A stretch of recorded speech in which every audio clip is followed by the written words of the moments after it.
Wow. Oh my God, look, I'm here. You're here. We're all here. Oh my God, this is great. All right, so let's do this. My talk title today is Just When You Thought It Was Over. Have you ever had that one of those moments where you work so hard to get something, you go, oh my God, I feel so good. We got that done. And then something hits the fan again, and you're like, what the hell is that? Because you're like, just when I thought this was over, up this... Anyone? Am I alone? Okay. Well, there's 12 of us. We have a support group. Okay, good. But when that happens, it's an opportunity for us to gain some strength. And so let's talk about that today. Strength isn't about how much you can handle before you break. It's about how much you can rise up after you felt like you've been broken. And how many times in our life have we felt that way? How many times in your life have you felt, I felt broken? So I have to tell you a quick story. So our move, like anyone else's move across the country, tends to be chaotic, right? And then, of course, I had a little medical condition, which created a little more chaos, and then I had a couple other things. And just when I thought it was over, Trey and I were driving past, we drive right past the beach, and I said, park the car. We're going to get out of the car. We keep beach chairs and an umbrella in all of our trunks, right? So I said, pull over. We're going to lay out at the beach. We're just going to take 1 hour and just be at the beach. It's like 5 o'clock in the afternoon. It's a beautiful time to be out there. We get in the water. I'm bobbing around. We're bobbing around. We're having a special moment. And I said, doesn't it feel like we turned the corner, right? We turned the corner. We did it. We did it. We're here. All the chaos. It's been worth it. So that night we go home, and it was pouring rain, so we decided to run in the house because it was pouring rain, and we accidentally left our wallet and keys in the car. You know where this is going. So about 11 o'clock or 10 o'clock, I get this warning on my phone that says, your card has been denied at a Walmart. And I'm like, wait a minute, what the heck? And I said, Trey, where's your wallet? He goes, oh, we never got it out of the car. So he runs out and he comes back, did you move the car? And I'm like, no. Well, it's not there. What do you mean the car's not there? I run out and I look, I'm like, the car's gone. Just when I thought it was over. I was just bobbing in the ocean, celebrating the great success of the 3 months of trials and tribulations to get to where I was going. And now my damn car's gone. Long story short, because I'll make it shorter, yeah, it was stolen. We recovered it that night. It was no damage. They were very particular about what they stole out of the car. They took his wallet, which, don't even go there. But we have a pouch with all of our gift certificates that people gave us. That, you give me the Krispy Kreme gift certificates and things I don't need like that. So they went through the pouch. And they threw out all the certificates that were like from Palm Springs or threw them on the floor. So I still have my Spencer's gift certificates. I have all that stuff. These thieves were good. At least they left me something. But anyway, just when you thought it was over, so the next morning I wake up and I have this warning on my phone that says your bank balance has fallen below $25. And we had just put all the money that we sold our house for, we just put it in the bank. And I woke up going, and I went and I opened up the thing, and I won't tell you how much it was, but it said, big red letters, minus so much money. And I'm like, all of our money's gone. And I broke. This is what I'm talking about. I let out a giant scream. I showed Trey. I sat down on the couch, and I went into a coma. Because I'm like, just when you thought it was over. And then Jay's like, it's going to be okay. Everything's going to be okay. So he ministered to me because this minister was a mess. So but just when you thought it was over. Now, it all got resolved. I got the car back. Everything worked out okay. Learned a valuable lesson. Just so you know, I'm going to put this out there. For all those of you who have cars, when you lock it, the mirrors go in. You know what I'm talking about? Yeah. If you don't lock it and the mirrors are out, you're telling a burglar, come on, rob me. Just so you know that. Okay, anyway, that was just a side note. So be careful. Am I going? Blossom. So this is a new term that I just got from the Urban Dictionary. If you want to be awesome, but kind of in your heart, you feel like you're not, you got some, faults. So there's a new word for that. I'm flawsome. An individual who embraces their flaws and knows they're awesome regardless. So just say, I am flawsome. Say it, I am flawsome. Look at your neighbors and go, you are flawsome. It accepts you for all the stuff that you've already been through. Isn't that great? I love that. Next one, William. This isn't working for me. So next one, please. Someone recently commented on my lack of spiritual response to a situation. Can you imagine that? Someone going, you're not very spiritual. Anybody ever get that? For a practitioner, you're not very spiritual. For a minister, you're not very... Okay, my response was this. Next one, William. Look, there will be times when I'm not a good example, but in those times, just look at me as a fabulous warning. Right? In all of my flossomeness. Sometimes we don't respond the best to situations. I mean, think about how this life the past 15 months has just been really challenging and difficult. And not everybody was just responding from that place. Some of them were going, what the heck? I'm done with this. I'm angry. I'm upset. Right? So then you go, well, and then you have this metaphysical guilt that I'm not being the kind of person I'm supposed to be because I'm feeling this stuff. I say no. To hell with that. Feel that feeling. Right? Feel that feeling and just know you're still flawsome as a result of this. It's going to be fine. But sometimes you're just a warning to others, like, don't handle it the way I'm handling it. Does that make sense? Next one, please. Eric Williams. Eric, I'm a friends with Facebook with Eric, right? Eric, everybody know Eric? Stand up, Eric. We love Eric. If you're not friends with Eric, you need to be a friend with Eric on Facebook because he posts the best stuff. He posts those things that, you're in the mood and you read that, you go, oh, Eric, that's fabulous. So he said this, staying positive does not mean that things will turn out okay. Rather, it's knowing that you will be okay no matter how things turn out. Isn't that beautiful? I think during the past 15 months, I know myself personally, there were times when I was like, are we going to be okay? I mean, we questioned. Some of us did. We would question, like, is this going to be okay? Now, deep down, I knew it would be. And actually, I hate to say this, deep down, I'll present my flawsome here. Deep down, I was hoping. There were times when I was just hoping things would be okay. I forgot to know that things were going to be okay. Because there's a big difference between hoping and knowing. It's quite a jump that we make. So part of that is just knowing that even though a situation doesn't look the way you want it to look, you're going to be okay. One of my tenets of my entire ministry was always like, you know what? You're okay just the way you are. You're okay. All the things that you've been through, all the things that you're going to go through, you're okay right now, here and now. Here and now, you are okay right now. Is it perfect? Are you perfect? Yes. Well, rise from here and leave. Just elevate yourself and move on the clouds and off you go. Because I don't know many people that are like that. I think a lot of people have human responses to things, and we just need to accept that in our humanity. It's okay to be human. No one's above that. Next, please. Sorry about that. Does anybody know Lisa Nichols? I know. Have you been... She's one of my best speakers now. I love to watch this woman. She's really inspired. If you haven't watched her, Google her, watch some of her stuff. She said this, some of the best motivation didn't come wrapped in love with warm cookies and milk. It came wrapped in sandpaper. It came wrapped in thorns. It came wrapped in that divorce. It came wrapped in the loss of a loved one. It came wrapped in something that didn't work. Some of our best motivation, our theme is discovery this month, some of our best motivation has been those things that have knocked us down. We didn't see it at the time because we were too busy swimming in it. Anybody familiar with that? Yeah. And you swim in it, and yet people tell you, oh, you're going to be okay, and you're like, oh, go to hell. Because you're not ready to hear that. Because in some way you're hurting. And you don't know how to get through that at the moment.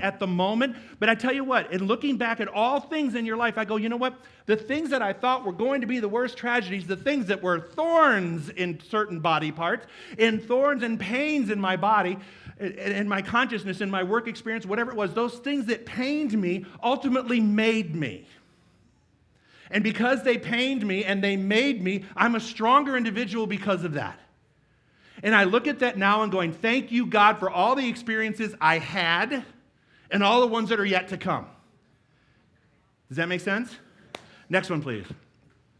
There are not, remember like last time I was here, we had a small crowd, there were like 100 people. I said this, and people kind of clung onto this. There are not winners and losers, there are winners and learners. Right? I'm learning from everything. Everything. But I want to add one other thing to that. Because what I found is that sometimes I found myself in situations, especially the last 15 months. Next line, please. Since that time, I need to add, stop trying to love the warning signs out of people. Do you know what I'm talking about? That I'm going to change you, that this conversation is going to make you a totally different person after I'm done with you. You're going to believe the way I believe when I'm done with you. Sometimes we see these warning signs and we think we're going to love somebody through it, and sometimes we just need to walk away and love them on their way. Sometimes we have to love ourselves enough to walk away and bless people as they walk away. Does that make sense? Because, you know, I love all of you, and I loved this center for so many years. And what I want more than anything is not to say, oh, come back, Joe, don't leave. No, I want you to say, God bless you on your way. God bless you on your way. It's fine. So we believe that. I believe that. Sometimes when I see the red flags in people, I don't need to change the color of that person and their belief system. That's not up to me. That's up to them.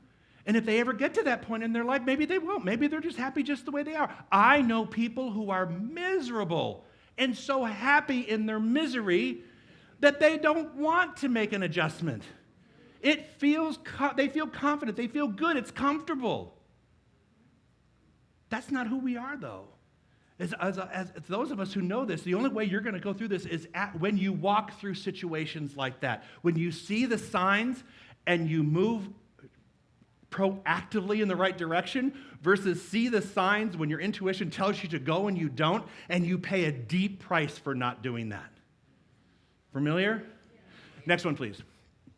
How are we doing on time? One of the greatest lessons in life is that everything I've ever lost has been replaced with something better. I never lack, I just transition. Let's say that together, the last line. I never lack, I just transition.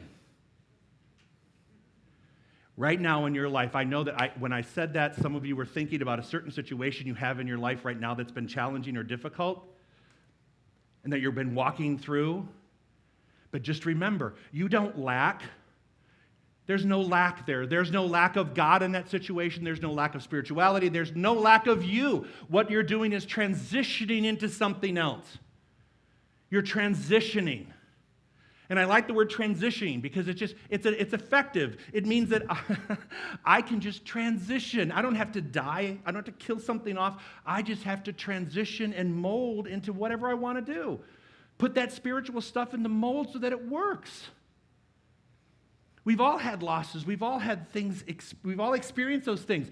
But don't look at them as lack. Look at them as an opportunity to walk into greater expression of change. And that can be scary. That can be scary. Next one, please. But it doesn't have to be. Greg Braden, anybody like Greg Braden? He's one. I'm watching him too. Maybe the journey isn't so much about becoming anything.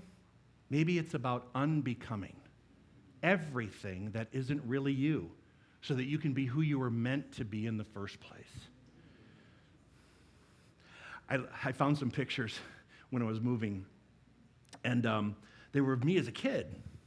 And I was sitting on a dock, and I was fishing. I love fishing. I haven't fished in 50 years, and I want to do that now, you know? But I looked at that kid, and I thought, what was that kid thinking with that little bluegill on the end of the line? And how did he get to the place where he is today? And if I could have talked to him when he was that age and told him that life was going to be totally different, that that all the stuff that you were going to walk through, you were going to be able to walk through it and thrive in spite of all of it. And if that little kid would have believed that, what a difference that life would make. But then I look at myself and what we're doing right now. I mean, Trey and I are both officially retired, and this is, for those of you who know that, I know there's a lot of people in the room that know this. When we're transitioning into that headspace, it's a time to totally reinvent yourself.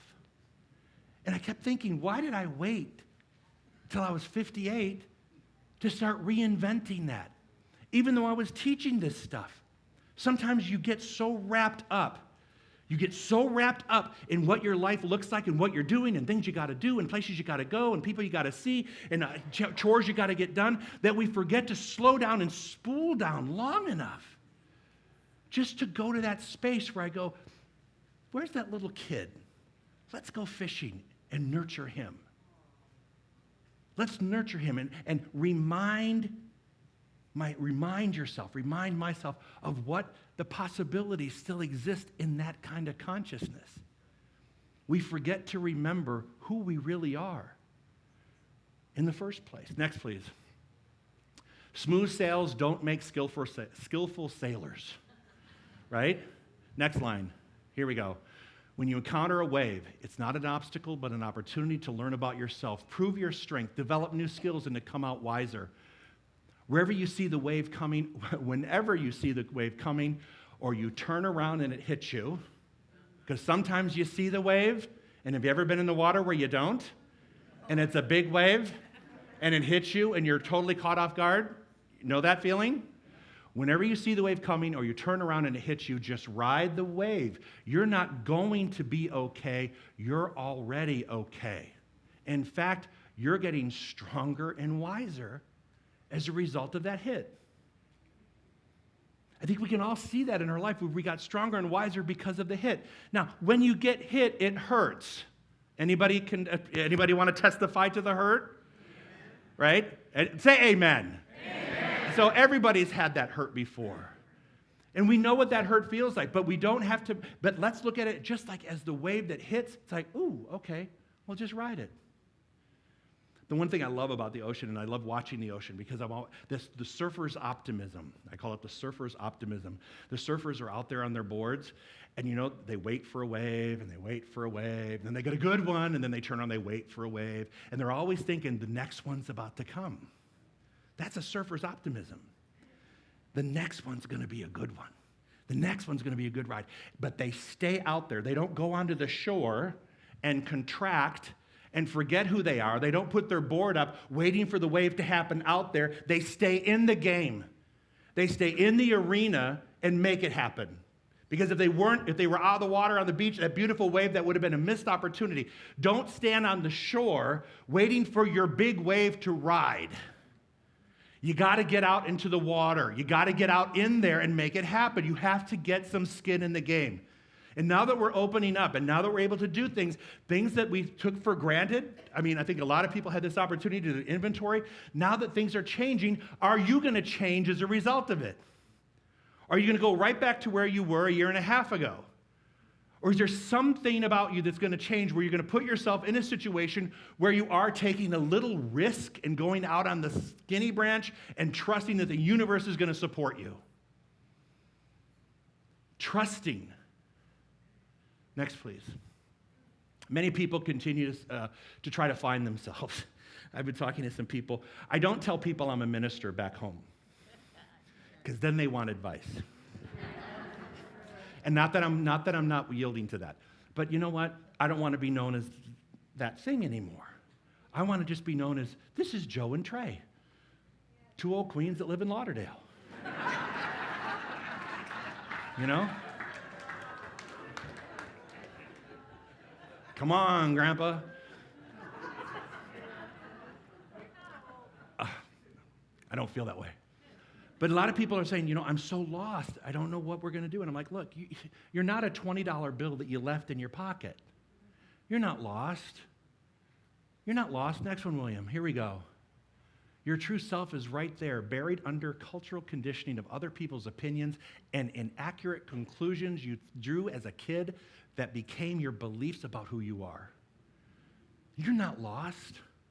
Finding yourself is actually returning to yourself. It's about unlearning, excavating, and remembering who you were before the outer world got its hands on you. And I would include a big one there, before some older religious beliefs got a hold of you. Because sometimes the oldest religious beliefs, they have things called shame and guilt, right? And suffering. No. Once you release those things, you move into the new self.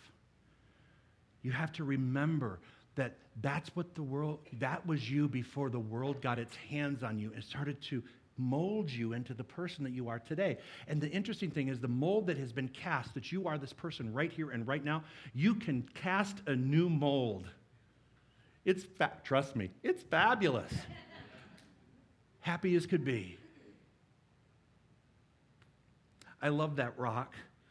I'm thinking of that rock right there. Never mind, go. I just thought about that rock. I have a rock. Next one. You are given a choice, evolve or remain. If you choose to remain unchanged, you will be presented with the same challenges, the same routine, the same storms, the same situations, until you learn from them, until you love yourself enough to say no more, until you choose change. Until you choose that. It's going to be the same. If you ever ask yourself, why am I going through this again? I can guarantee you it's because you didn't accept the change to begin with. You didn't accept the nudge from the universe to move you in another direction. You reject it. Everybody says, oh, God, give me a clue. Well, it drops clues on us all the time, but you got to just not look at them. You got to act on them. People are like, God, give me a sign. And some people see red flags and they're like, oh, let me walk toward that. No, you got to watch that stuff. Sound familiar? Who run here? Okay, I don't even want to know who runs toward red flags, but we've all run toward red flags in our life. Everybody. I don't believe maybe Annie. Annie's the only exception. She always is. All right, next one, please. Last one. This is our last slide for the day. If you choose to change and evolve, you will connect with the strength within you. You will explore what lies outside your comfort zone. You will awaken to love. You will become, you will be. You have everything you need. Now choose to evolve. This center has had everything it's ever needed. Always. For 47 years. And this change, the center has gone through many changes, and it's about to go through many changes again. But one thing we know, that when we choose to evolve, we choose to change, sometimes it's uncomfortable. It's not warm cookies and milk. Sometimes it's a little uncomfortable. I want to thank Dr. James for coming in and being one of our consultants and guest speakers and, trying to move things in the right direction.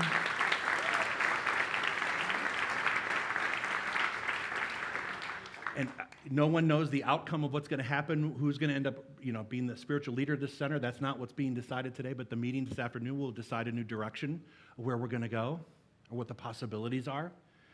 And I would just say this center, for those of you who've been around for how many years? We've been around since, I think, Moses came to a visit. He was a guest speaker. We've done a lot of changing, and your lives have changed as you've changed with this place. And we just have to know that that's going to keep going. You just have to be here now and experience it. So again, I'm going to ask you to continue to support and trust the leadership of our board of trustees and the leadership of our center, and just allow. And Dr. Laura's been doing a great job as the interim. Let's hear it for Dr. Laura and Elizabeth.